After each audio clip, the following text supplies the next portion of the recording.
Bonjour à tous, bienvenue dans cette première vidéo de lecture.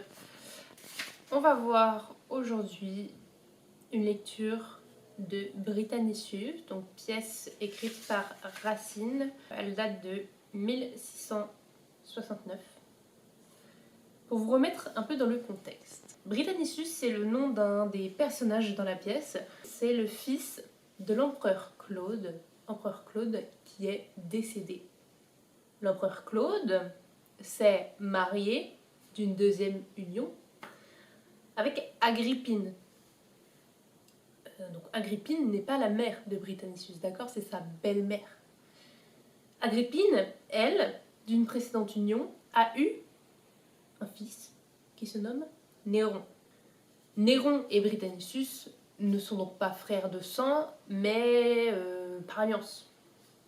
Quand l'empereur Claude meurt, Agrippine, la mère de Néron, qui est pleine d'envie de pouvoir, souhaite mettre son fils sur le trône et convainc Britannicus de l'abandonner, donc déjà de l'abandonner, et qu'elle lui donnera la fille qu'il aime, Junie. Elle lui promet en mariage Junie. Problème, Néron, une fois qu'il est sur le trône, il veut Junie. Je vous la fais courte parce qu'il y a des petits détails, mais il veut Junie. Donc forcément, ça cause des problèmes avec sa mère et avec Britannicus. Agrippine, au fil de la pièce, elle perd de plus en plus d'influence sur son fils parce qu'au début, elle essayait un peu de le manipuler, de l'utiliser pour le pouvoir, en fait, pour qu'elle soit au pouvoir, parce qu'elle elle se rêve en tant qu'impératrice de Rome, mais c'est pas possible parce que son fils n'en fait qu'à sa tête. Et ça crée aussi des conflits avec Britannicus parce que, en effet, il n'obtient pas ce qu'il aurait dû obtenir pour ce qu'il a fait. Voilà, c'est à peu près tout ce qu'il y a à savoir. Enfin, vraiment, en gros, il y a une pièce sur YouTube. Enfin, la pièce est disponible sur YouTube. C'est un peu plus de 2 heures, je crois. Vous tapez juste Britannicus Racine et vous trouvez une pièce qui a été filmée. Ça m'a évité de lire la pièce en fait. L'extrait que je vais vous lire, il est dans l'acte 1, scène 1. Et là, dans mon livre, c'est un livre 35 extraits pour souffrir avec style. Il y a marqué vraiment pour souffrir avec style. Eh bien, cet extrait, il est appelé La déchéance d'une reine. Petit rappel. Dans cette tirade, qui s'inspire d'un événement historique réel, Agrippine raconte le déclin de son influence auprès de son fils, l'empereur Néron, et son éviction du trône. La pièce est, malgré son titre, davantage centrée sur la déchéance d'Agrippine, qui se rêve en homme et empereur de Rome, que sur le destin tragique de Britannicus. C'est ça. Maintenant, passons à la lecture. Là, je vais essayer de faire une lecture correcte, niveau articulation, ponctuation et sens. Enfin, je vais essayer de comprendre en fait ce qui s'y passe. Non. Le temps n'est plus que Néron, encore jeune, me renvoyait les vœux d'une cour qui l'adore. Lorsqu'il se reposait sur moi de tout l'État, que mon ordre au palais assemblait le Sénat, et que derrière un voile, invisible et présente, j'étais de ce grand corps l'âme toute puissante.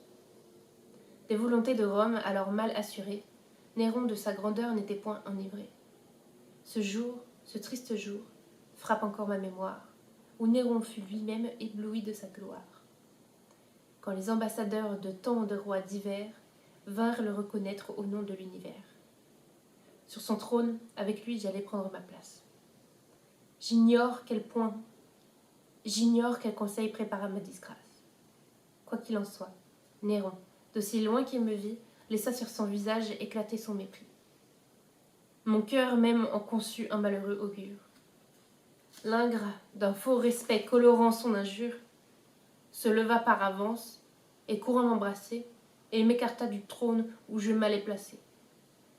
Depuis ces coups fatals, le pouvoir d'Agrippine, vers sa chute, à grands pas, chaque jour s'achemine. Ok. Alors, j'ai fait plusieurs lectures avant de mettre celle que je vais mettre. Je ne sais pas, parce que pour moi j'ai l'impression qu'elles étaient un peu toutes pareilles. Mais ce qui est le plus difficile pour moi, c'est de lire et de faire la ponctuation comme elle est dite dans le texte, avec cette mise en page. Parce que c'est des alexandrins et c'est ligne par ligne. Mais parfois, à la fin d'un vers, eh bien, une phrase continue avec ou sans virgule à la fin du vers. Et du coup, c'est un peu difficile parce que j'ai tendance à mettre des virgules là où il n'y en a pas. Et ça me coupe dans une phrase alors que ça ne devrait pas. Je mets des pauses où je ne devrais pas en mettre.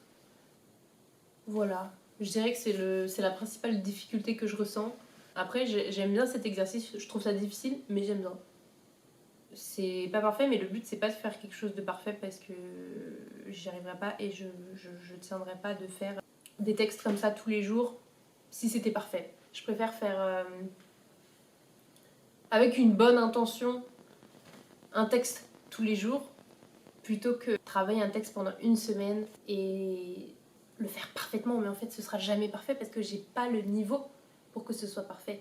Et je pense que ce qu'il faut que je travaille pour arriver à la perfection, à en tout cas quelque chose qui s'approche d'un résultat professionnel, comme des acteurs professionnels vraiment sur scène, eh bien c'est tout le travail qui est à côté du travail de texte. C'est le travail du corps, le travail de la voix, c'est connaître l'œuvre aussi, avoir travaillé le personnage qu'on interprète, et ça juste en une lecture, juste en 1 heure d'étude ou 2, impossible.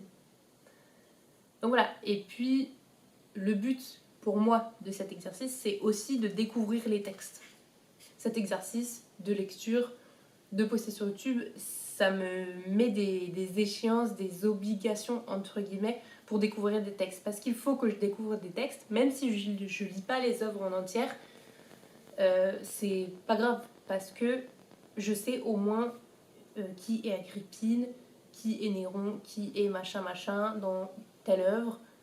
Je vais me faire une bonne idée de ce que c'est que le répertoire de Racine, par exemple, après plusieurs études. Et voilà. Donc, c'est aussi pour la culture. Voilà. Dites-moi ce que vous en avez pensé. Est-ce que vous connaissez la pièce? Je sais pas. Dites-moi ce que vous voulez en fait en commentaire. Parlez-moi des personnages, parlez-moi de la lecture de texte, de vos techniques, de vos difficultés, de comment est-ce que vous progressez, que ce soit dans la lecture ou même vocalement. Je me suis rendu compte aujourd'hui, à la sortie de mon cours de chant, parce que je prends des cours de chant, j'ai compris un truc dans l'utilisation de ma voix et de mon souffle, et je l'ai utilisé pour cette lecture aujourd'hui. Je me suis sentie pas essoufflée et pas en difficulté comme je le suis d'habitude. Donc ça, c'est génial. Et est-ce que vous aussi, vous avez des tips comme ça? Est-ce que vous êtes essoufflé quand vous faites de la lecture? Est-ce que non? Est-ce que vous l'étiez et maintenant vous l'êtes plus? Et du coup, comment vous avez fait? Voilà, tout ça m'intéresse. Dites-moi comment vous travaillez pour vous améliorer, quelles sont vos difficultés et comment vous les gérez, comment vous y remédiez. Voilà, ça m'intéresse énormément. Merci de m'avoir écouté et à demain.